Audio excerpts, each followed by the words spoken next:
Olá, abençoados, tudo bem com vocês? Espero que sim, sejam bem-vindos a mais um vídeo do canal. E o vídeo de hoje é o terceiro episódio do quadro Quem Foi Esse Personagem?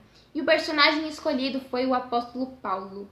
Eu espero muito que esse devocionário fale fortemente ao seu coração. Porém, antes da gente começar, eu quero pedir pra você que ainda não foi lá na nossa página oficial no Facebook, corre lá pra você curtir, porque eu soltei, gente, lá uma pergunta, pra vocês me ajudarem a escolher o tema da nossa primeira live juntinhos. Gente, eu queria muito fazer uma live. Desde que eu comecei, eu queria muito fazer. Porém, eu precisava muito da ajuda de vocês, Porque o canal tá com 413 inscritos, pra glória de Deus. E quando a gente bater 500 inscritos, eu vou fazer uma live. Umas pessoas vieram falar comigo, Faz live. E eu não tinha muita ideia de tema, então eu precisava que vocês me ajudassem, gente. Então eu soltei lá no Facebook, na página oficial do canal, que tá aqui na descrição. Então corre lá pra me ajudar a escolher o tema da nossa live. Assim que bater 500 inscritos, nós iremos fazer a live, tá bom, gente? Então é isso, vamos pro vídeo.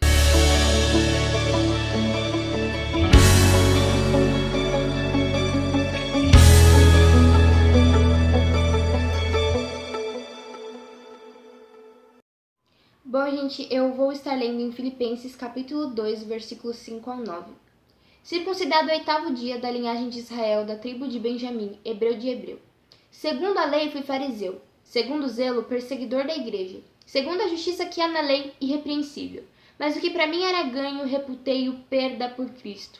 E, na verdade, tenho também por perda todas as coisas, pela excelência do conhecimento de Cristo Jesus, meu Senhor, pelo qual sofri a perda de todas essas coisas, e as considero como escória, para que possa ganhar a Cristo. E seja achado nele, não tendo a minha justiça que vem da lei, mas a que vem pela fé em Cristo, a saber, a justiça que vem de Deus pela fé. Bom, gente, quem escreveu esse texto que nós acabamos de ler foi o apóstolo Paulo. E eu sei que nem todo mundo que assiste o canal é cristão, então eu vou explicar algo aqui para não confundir a sua cabeça quando eu for falar, ok? Saulo e Paulo é a mesma pessoa, tá bom? Saulo e Paulo é a mesma pessoa. Só que Saulo era o nome de Paulo antes dele ter um encontro verdadeiro com Jesus. Saulo teve um encontro verdadeiro com Jesus e se tornou Paulo.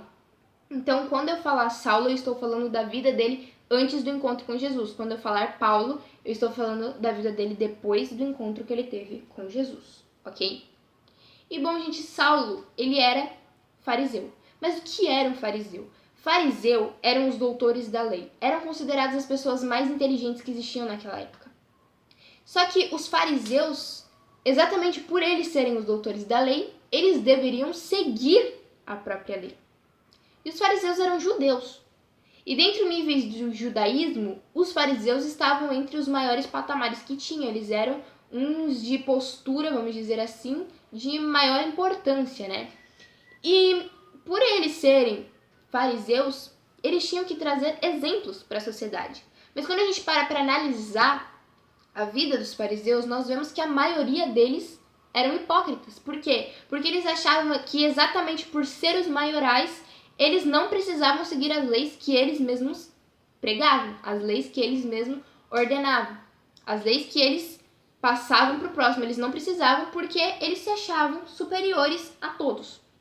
E Saulo, ele era fariseu. Ele se tornou fariseu, porém, ele não era esse tipo de fariseu. Saulo, ele sempre foi um fariseu que ele passava a lei, ele mandava, ele ordenava, mas ele também vivia a lei. Por quê? Porque ele achava, na cabeça dele, e todos os outros fariseus também achavam, que as leis eram as leis que agradavam a Deus. Eram as leis do próprio Deus.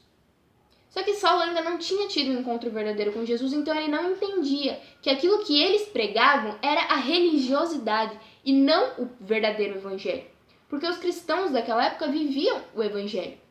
Eles estavam ali vivendo o evangelho exatamente por o evangelho bater de frente com a religiosidade, não ser a mesma coisa. Eles achavam que o que os cristãos estavam fazendo era errado. Eles acharam na cabeça deles que aquilo dali estava errado. E nós sabemos que os judeus, eles acreditam que Jesus ainda não veio, Filho de Deus, vamos dizer assim. Por quê? Porque eles acreditam que Jesus era um profeta.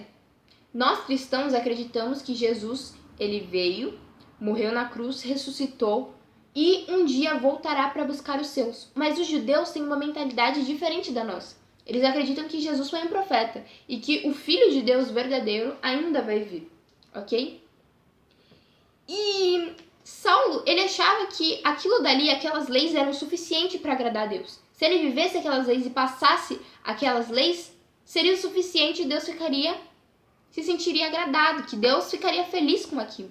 E aqui eu quero abrir um parênteses, porque quantas pessoas acham que agradar a Deus se limita somente a ir aos cultos? Quantas pessoas que pensam que agradar a Deus se limita somente a fazer parte de algum grupo da igreja? Fazer parte do grupo dos jovens, grupo dos adolescentes, fazer parte do retiro, festividade. Quantas pessoas pensam desse jeito? Mas as coisas não funcionam bem assim. Preste bem atenção no encontro que Saulo teve com Jesus. Saulo, ele começou a ver que o evangelho começou a crescer e se expandir e espalhar cada vez mais. E na cabeça dele, ele tinha que matar os cristãos. Ele tinha que perseguir, ele tinha que matar para acabar com isso, porque na cabeça dele aquilo estava errado. E o que Saulo foi e resolveu fazer? Saulo foi até o sumo sacerdote e pediu para ele que assinasse, fizesse uma autorização em uma carta, entregasse a ele, para que ele pudesse ir e perseguir, trazer os cristãos cativos para poder matar eles. E o sumo sacerdote fez isso, entregou a carta na mão de Saulo e permitiu que ele fizesse. E Saulo foi. Porém, no caminho de Damasco, ele tem um encontro verdadeiro com Jesus. Que ele olha e de repente ele vê uma luz muito forte ao ponto de deixá-lo cego. Imagine você olhando para uma luz e ela ser tão forte ao ponto de te deixar cego. E naquele momento ele escuta uma voz dizendo: Saulo, Saulo, por que me persegues? E eu imagino a quantidade de coisas que devem ter passado pela mente dele. A quantidade de pensamentos que ele deve ter tido.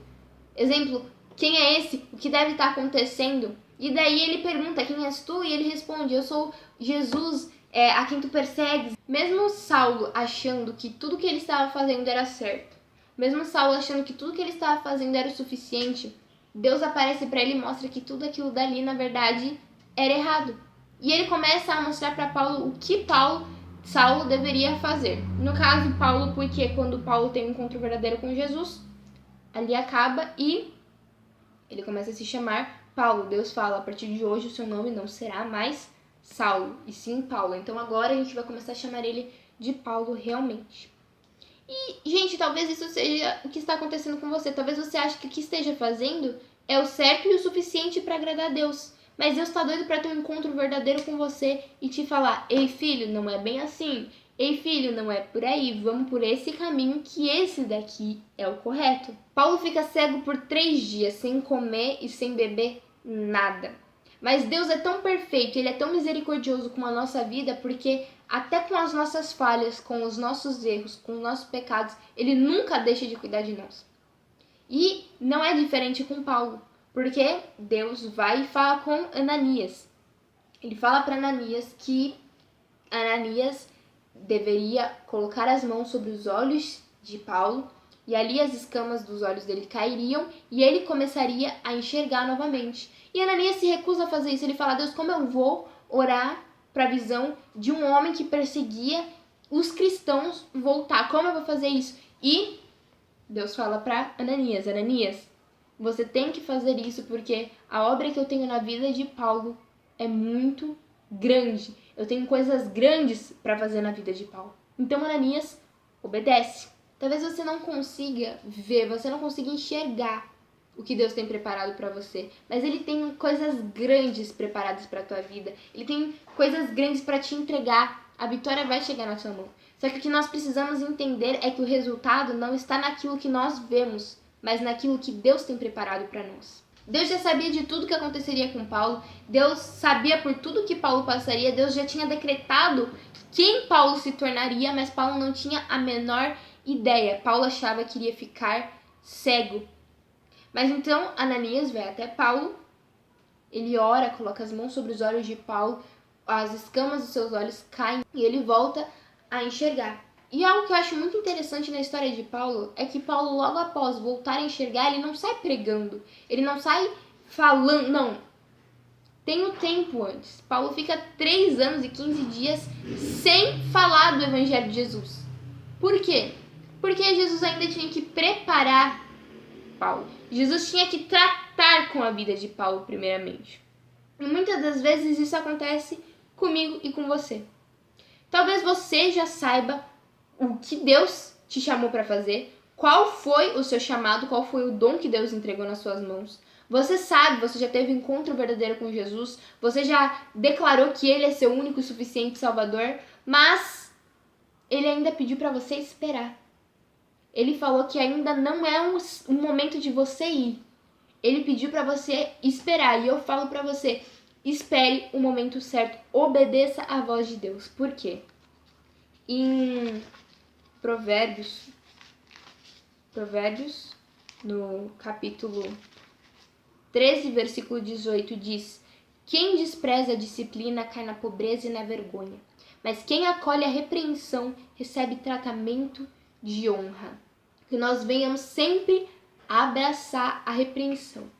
Todas as vezes que Jesus falar, espera, obedeça, agora não, todas as vezes nós possamos escolher a vontade dele para nossa vida, não o que a gente quer no momento. Porque futuramente as coisas darão certo.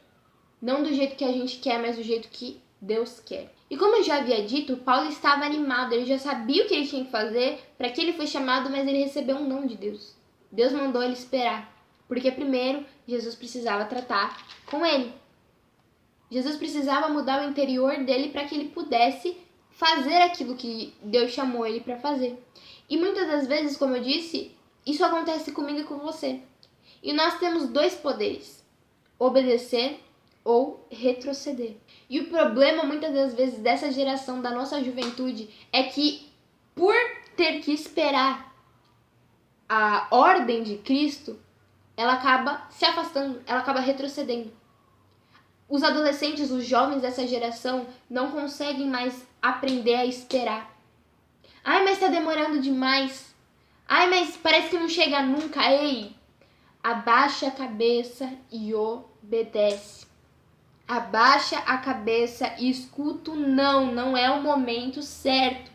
Porque no momento certo, Deus vai fazer aquilo que prometeu na tua vida. E se esse ainda não é o momento, é porque você e eu não estamos preparados para receber aquilo que Deus falou que nos daria. E o que vai transformar nossa vida é a nossa franqueza. Existem 3 pontos para isso. Nós sabemos reconhecer o nosso erro, nós sabemos reconhecer quando nós erramos. Nós precisamos saber reconhecer os nossos erros. Isso é muito importante. Nós também precisamos entender que nós não somos ninguém. Que se não fosse por Cristo, nenhum de nós estaríamos aqui hoje. Se não fosse por Cristo, eu não estaria fazendo esse vídeo. Se não fosse por Cristo, você não estaria assistindo esse vídeo. Nós precisamos começar a reconhecer que nós não somos nada e que Cristo é conosco. Que é por causa dele que nós estamos aqui. Que é através dele que as coisas acontecem na nossa vida. E nós também precisamos, o último ponto, saber reconhecer, saber pedir ajuda para Deus. Por que, Ana? Por que nós precisamos saber pedir ajuda para Deus? Paulo soube pedir ajuda.